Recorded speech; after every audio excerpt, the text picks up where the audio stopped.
Welcome to build on ideas better ways of building your dream home. ഇന്ന് ഞാൻ discuss ചെയ്യാൻ ഉദ്ദേശിക്കുന്നത്, ഞാൻ കഴിഞ്ഞ 3 വീഡിയോസ് ചെയ്തിരുന്നു. അതായത് വീട് പണിയിൽ ഇൻറ്റീരിയർ ഡിസൈനിങ് പ്ലാൻ ചെയ്യാവുന്ന 4 സ്റ്റേജസ് എന്ന് പറഞ്ഞിട്ട് ആദ്യം വീഡിയോ ചെയ്തു. അതിനുശേഷം കുറച്ചുകൂടി ഡീറ്റെയിൽ ആയിട്ട് അതിൻ്റെ ഫസ്റ്റ് സ്റ്റേജിനെ കുറിച്ച് എക്സ്പ്ലെയിൻ ചെയ്തു, സെക്കൻഡ് സ്റ്റേജിനെ കുറിച്ച് എക്സ്പ്ലെയിൻ ചെയ്തു.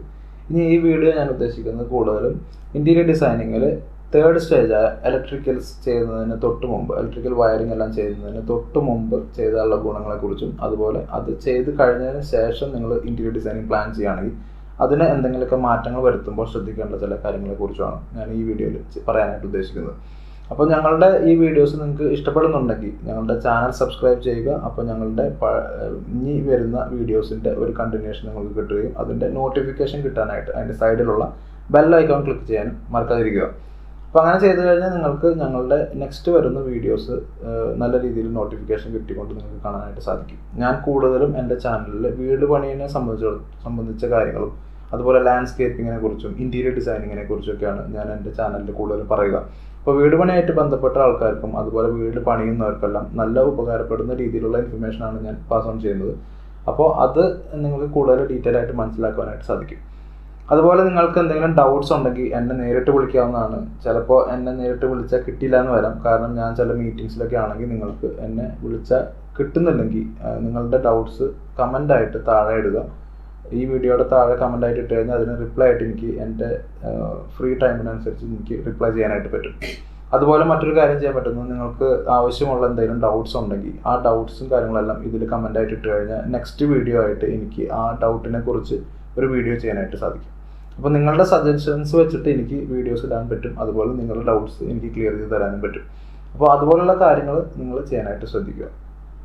നമുക്ക് വീഡിയോയിലോട്ട് വരാം.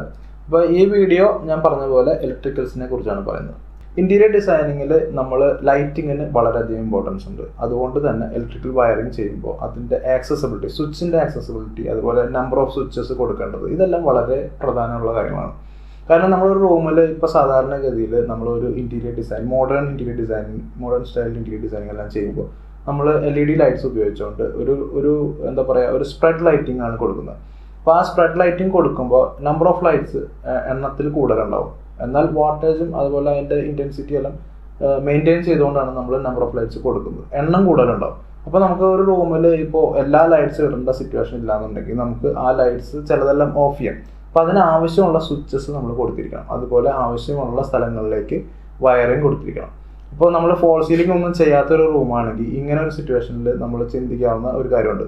അതായത് നമ്മൾ സാധാരണ പണ്ടൊക്കെ ഇൻറ്റീരിയർ ലൈറ്റ് ചെയ്യുമ്പോൾ എന്താ ചെയ്യുക, വാളിൽ ലൈറ്റ്സ് കൊടുക്കും. എന്നാൽ ഇന്ന് നമുക്ക് LED ലൈറ്റ്സ് പല തരത്തിൽ അവൈലബിൾ ആണ്. സീലിങ്ങിൽ തന്നെ നമുക്ക് ഫോൾ സീലിംഗ് ചെയ്യാതെയും നമുക്ക് അതുപോലെയുള്ള ലൈറ്റ്സ് കൊടുക്കാനായിട്ടുള്ള ഓപ്ഷൻസ് ഇപ്പോൾ അവൈലബിൾ ആണ്. അപ്പോൾ ഇതെല്ലാം കൊടുക്കണം എന്നുണ്ടെങ്കിൽ നമ്മൾ ആവശ്യത്തിനുള്ള സ്ഥലത്ത് കറക്റ്റായിട്ട് പോയിന്റ്സ് മാർക്ക് ചെയ്ത് അവിടേക്ക് വയറിംഗ് കൊള്ളിരിക്കണം. അപ്പോൾ അങ്ങനെയുള്ള കാര്യങ്ങൾ ശ്രദ്ധിച്ച് നിങ്ങൾ ചെയ്യുകയാണെങ്കിൽ പിന്നീട് ഒരു ഫോൾ സീലിംഗ് ചെയ്യാതെ തന്നെ നിങ്ങൾക്ക് ഫോൾ സീലിംഗ് ചെയ്ത പോലത്തെ ഒരു എഫക്റ്റിൽ നിങ്ങൾക്ക് ലൈറ്റ് അപ്പ് ചെയ്യാനായിട്ട് സാധിക്കും. അപ്പോൾ ഇതെല്ലാം പ്ലാൻ ചെയ്യണം എന്നുണ്ടെങ്കിൽ നിങ്ങൾ ഇലക്ട്രിക്കൽ ചെയ്യുന്നതിന് മുമ്പ് വേണം അത് പ്ലാൻ ചെയ്യാനായിട്ട്. അതുപോലെ ഇപ്പോൾ ഹോം ഓട്ടോമേഷൻ അങ്ങനെയുള്ള കാര്യങ്ങളെല്ലാം വരുമ്പോൾ അങ്ങനെയുള്ള കാര്യങ്ങളെല്ലാം ചെയ്യുന്ന ഒരു വീടാണെങ്കിൽ, പിന്നെ അതുപോലെ സ്പീക്കർ സിസ്റ്റം, സൗണ്ട് സിസ്റ്റം, ഇതെല്ലാം കൊടുത്തുകൊണ്ടാണ് പലരും ഇപ്പോൾ ഇൻറ്റീരിയർ എല്ലാം ചെയ്യുന്നത്. അപ്പോൾ ഇതെല്ലാം നമ്മൾ വളരെ പ്ലാൻ ചെയ്തുകൊണ്ട് ചെയ്യാനായിട്ട് സാധിക്കും, ഇലക്ട്രിക്കൽ ചെയ്യുന്നതിന് മുമ്പാണ് ചെയ്യുന്നതെങ്കിൽ. അപ്പോൾ ഞാൻ പറഞ്ഞതുപോലെ ഇലക്ട്രിക്കൽസിൽ ഏറ്റവും കൂടുതൽ ശ്രദ്ധിക്കേണ്ടത് ഇതൊക്കെയാണ്. അതായത് സ്വിച്ചിൻ്റെ പൊസിഷൻസ്, നമ്പർ ഓഫ് സ്വിച്ചസ്, അതുപോലെ വയറിംഗ് കൊണ്ട് ചെല്ലേണ്ട സ്ഥലങ്ങൾ. നമ്മൾ ഹൈലൈറ്റ് ആയിട്ട് ഇപ്പോൾ ഏതെങ്കിലും ഫോട്ടോ ഫ്രെയിമിനൊക്കെ ലൈറ്റ്സ് കൊടുക്കാൻ ഉദ്ദേശിക്കുന്നുണ്ടെങ്കിൽ അതെല്ലാം അപ്പോൾ തന്നെ ചെയ്തിരിക്കണം. അതായത് വയറിംഗ് കൊടുക്കുമ്പോൾ അതിൻ്റെ കൂട്ടത്തിൽ തന്നെ ചെയ്തിരിക്കണം. അതുപോലെ തന്നെ വേറൊരു കാര്യമുള്ളത്, ഇപ്പോൾ നമ്മൾ എന്തെങ്കിലും ട്രാക്ക് ലൈറ്റ്സ് കൊടുക്കാൻ ഉദ്ദേശിക്കുന്നുണ്ടെങ്കിൽ അവിടേക്ക് ലൈറ്റ്സ് കൊണ്ടുവരണം. ഇപ്പോൾ നമ്മൾ ഡൈനിങ് റൂമിൽ ഫാൻ കൂടാതെ വേറെ ഡൗൺ ലൈറ്റ്സ് താഴേക്ക് കൊടുക്കാൻ ഉദ്ദേശിക്കുന്നുണ്ടെങ്കിൽ അതിന് പോയിന്റ്സ് കൊണ്ടുവരണം. അതുപോലെ സ്റ്റഡി ഏരിയയിലേക്ക് പോയിന്റ്സ് കൊണ്ടുവരണം.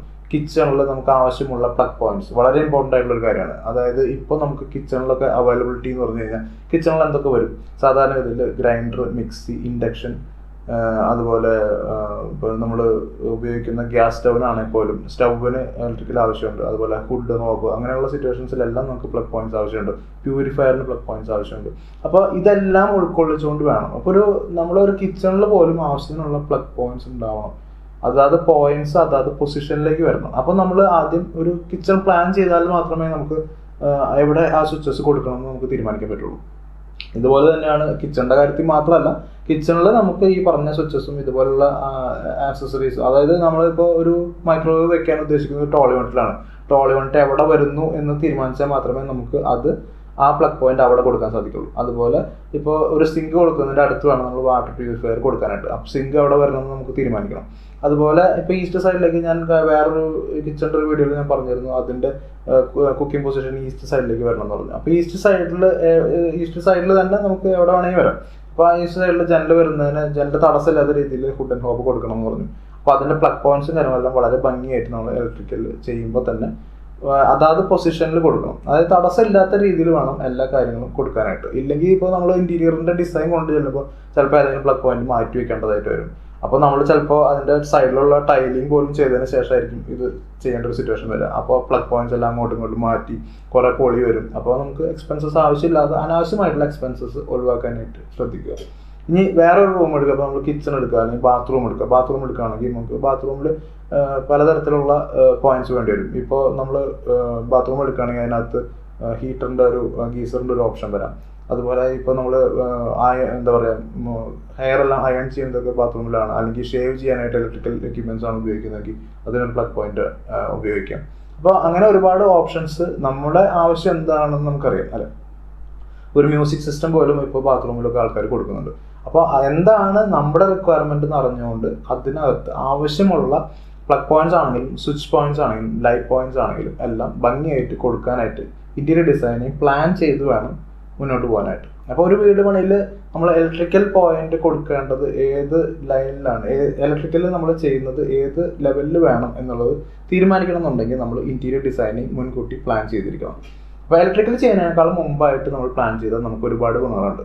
കാരണം ഇന്റീരിയർ ഡിസൈനിങ് നമ്മൾ ഡിസൈൻ ചെയ്തതിന് ശേഷമാണ് നമ്മൾ ഇലക്ട്രിക്കൽ ചെയ്യുന്നതെങ്കിൽ നമുക്ക് അതെല്ലാം അതാത് പൊസിഷനിലേക്ക് വളരെയധികം ഫ്ലെക്സിബിൾ ആയിട്ട് ചെയ്യാനായിട്ട് സാധിക്കും. ഇനി ഇന്റീരിയർ ഡിസൈനിങ് പ്ലാൻ ചെയ്യാതെ നമ്മൾ ഇലക്ട്രിക്കൽ ചെയ്ത് മുന്നോട്ട് പോവുകയാണെന്ന് വിചാരിക്കാം.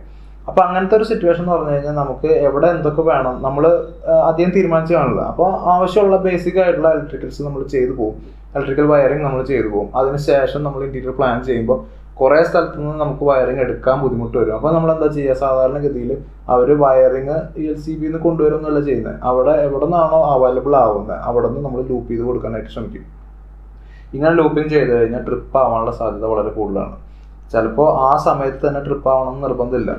ട്രിപ്പ് ആവുന്നത് കുറച്ച് കാലം കഴിഞ്ഞതിന് ശേഷമായിരിക്കും. അതായത് ജോയിൻസ് എവിടെയാണോ വരുന്നത് ആ ജോയിൻസിലൊക്കെ എന്തെങ്കിലും ക്ലാവൊക്കെ പിടിച്ചതിന് ശേഷം ട്രിപ്പ് ആവാനുള്ള സാധ്യത കൂടുതലാണ്. അപ്പോൾ അത് ഒഴിവാക്കാനായിട്ട് നമ്മൾ എപ്പോഴും ഇലക്ട്രിക്കൽസ് വളരെ മുൻകൂട്ടി പ്ലാൻ ഇന്റീരിയർ വളരെ മുൻകൂട്ടി പ്ലാൻ ചെയ്തുകൊണ്ട് വേണം ഇലക്ട്രിക്കൽസ് ചെയ്യാനായിട്ട്. അപ്പോൾ നമുക്ക് നല്ല രീതിയിൽ വീട് പണി ചെയ്യാനായിട്ട് സാധിക്കും.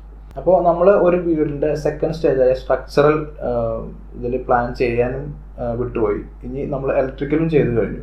ഇലക്ട്രിക്കൽ ചെയ്ത് പ്ലാസ്റ്ററിംഗ് ഒക്കെ ചെയ്ത് അതിന് ശേഷം പിന്നെ നമ്മൾ ഇന്റീരിയറിനെ കുറിച്ച് ചിന്തിക്കുമ്പോൾ നമ്മുടെ ഫ്ലെക്സിബിലിറ്റി വളരെയധികം കുറഞ്ഞു. എന്നാൽ പോലും നമുക്ക് അത്യാവശ്യം നല്ല രീതിയിൽ തന്നെ നമുക്ക് ഇന്റീരിയർ ഡിസൈനിങ് ചെയ്യാനായിട്ട് സാധിക്കും. അപ്പോൾ ഇന്റീരിയർ ഡിസൈനിങ് നിങ്ങളുടെ വീട് പണിയിൽ നിങ്ങൾ ഇതുവരെ ചിന്തിച്ചില്ല, പലർക്കും അതിനെക്കുറിച്ച് അധികം അറിവില്ലാത്തതുകൊണ്ട് തന്നെ അവർ അതിനെ പറ്റിയിട്ട് പിന്നീട് ചിന്തിക്കാം, അല്ലെങ്കിൽ വീട് പണിയുടെ സ്ട്രക്ചർ കഴിഞ്ഞ് പെയിന്റിംഗ് എല്ലാം ചെയ്തതിന് ശേഷം ഇന്റീരിയറിനെ കുറിച്ച് ചിന്തിച്ചാൽ മതിയല്ലോ എന്നതിനെക്കുറിച്ചെല്ലാം അങ്ങനെയെല്ലാം ചിന്തിക്കുന്ന ഒരുപാട് പേരുണ്ടാവാം. പക്ഷേ ശരിക്കും നിങ്ങൾ മുൻകൂട്ടി തന്നെ പ്ലാൻ ചെയ്ത് വരേണ്ടതായിരുന്നു. എന്നാലും മൂന്നാമത്തെ സ്റ്റേജിൽ എത്തിയാൽ പോലും നിങ്ങൾക്ക് അത്യാവശ്യം നല്ല രീതിയിൽ ചെയ്യാം. അപ്പോൾ അതിനെല്ലാം നിങ്ങൾ നല്ലൊരു കൺസൾട്ടന്റിനെ സമീപിച്ചതിന് ശേഷം ചെയ്യുകയാണെങ്കിൽ അത്യാവശ്യം ഭംഗിയായിട്ട് ചെയ്യാനായിട്ട് സാധിക്കും. അപ്പോൾ ഞങ്ങളും ഒരു ഇന്റീരിയർ ഡിസൈനേഴ്സാണ്, അതുപോലെ 3D ഡിസൈനേഴ്സും കൂടിയാണ്.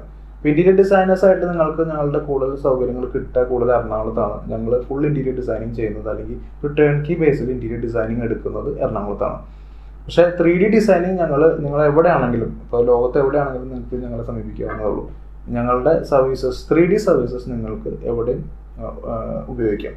ഞങ്ങൾ കൂടുതലും 3D സർവീസസ് ആയിട്ട് ചെയ്യുന്നത് പറഞ്ഞാൽ ഞങ്ങൾ 3D എലിവേഷൻസ് ചെയ്യുന്നുണ്ട്, 3D ലാൻഡ്സ്കേപ്പിംഗ് ചെയ്യുന്നുണ്ട്, അതുപോലെ 3D interior designing, 3D plan cutout, അതായത് ഒരു 7 അടിയിൽ 3D പ്ലാൻ കട്ട് ചെയ്ത് എവിടെയൊക്കെ എന്തൊക്കെ വരണം എന്നുള്ളത് നല്ല ഡീറ്റെയിൽ ആയിട്ടൊക്കെ പ്ലാൻ ചെയ്യാനായിട്ട് നല്ല ക്വാളിറ്റിയോട് കൂടിയിട്ടുള്ള ഇമേജ് ഔട്ട്പുട്ടാണ് നമ്മൾ പ്രൊവൈഡ് ചെയ്തത്. ഞങ്ങൾക്ക് അത്യാവശ്യം ഒരു 10 വർഷത്തെ ഒരു എക്സ്പീരിയൻസ് ഉണ്ട്. അത്യാവശ്യം നല്ല രീതിയിലുള്ള വീടുകളും ഞങ്ങൾ ചെയ്തിട്ടുണ്ട്. അപ്പോൾ ഞങ്ങൾ കൂടുതലും സ്പെഷ്യലൈസ് ചെയ്യുന്നത് വീട് പണിയിലും അതുപോലെ ഇന്റീരിയർ ഡിസൈനിങ് ഹോം ഇന്റീരിയേഴ്സിലാണ് നമ്മൾ കൂടുതലും സ്പെഷ്യലൈസ് ചെയ്യുന്നത്. അതുകൊണ്ട് തന്നെ നിങ്ങൾക്ക് അത്യാവശ്യം നല്ല രീതിയിലുള്ള ഒരു എക്സ്പെർട്ടീസ് ഞങ്ങളിൽ നിന്ന് നിങ്ങൾക്ക് ഉപയോഗിക്കാവുന്നതുള്ളൂ. അപ്പോൾ ഞങ്ങളുടെ ഈ വീഡിയോസ് എല്ലാം ഇഷ്ടമാവുന്നു എന്ന് ഞാൻ കരുതുന്നു. അപ്പോൾ ഞങ്ങളുടെ വീഡിയോസ് ഇഷ്ടമാണെന്നുണ്ടെങ്കിലും അതുപോലെ നെക്സ്റ്റ് വീഡിയോസ് കാണാനായിട്ട് താല്പര്യമൊക്കെ ഉണ്ടെങ്കിൽ ഞങ്ങളുടെ ചാനൽ സബ്സ്ക്രൈബ് ചെയ്യുക. അതിൻ്റെ സൈഡിലുള്ള ബെൽ ഐക്കോണും ക്ലിക്ക് ചെയ്യാൻ മറക്കാതിരിക്കുക. Happy living.